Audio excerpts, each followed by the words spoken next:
அஸ்ஸலாமு அலைக்கும் வரஹ்மத்துல்லாஹி வபரகாத்துஹு.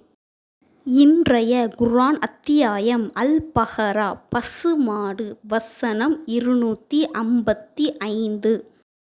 அல்லாஹ், அவனைத் தவிர வணக்கத்திற்கு உரிய வேறு கடவுள் இல்லை. அவன் என்றென்றும் ஜீவித்திருப்பவன், என்றென்றும் நிலைத்திருப்பவன். அவனை சிறு தூக்கமோ உறக்கமோ பீடிக்கா. வானங்களிலுள்ளவையும் பூமியிலுள்ளவையும் அவனுக்கே உரியன. அவன் அனுமதியின்றி அவனிடம் யார் பரிந்துரை செய்ய முடியும்? அவர்களுக்கு முன்னுள்ளவற்றையும் அவர்களுக்குப் பின்னுள்ளவற்றையும் அவன் அறிவான்.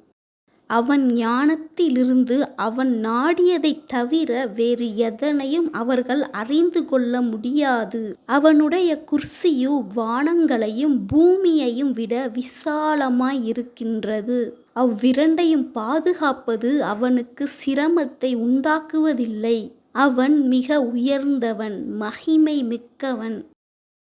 தினமும் மார்க்க விஷயங்களை தெரிந்து கொண்டு நம்முடைய ஈமானை புதுப்பித்து கொண்டே இருப்போம் இன்ஷா அல்லாஹ்.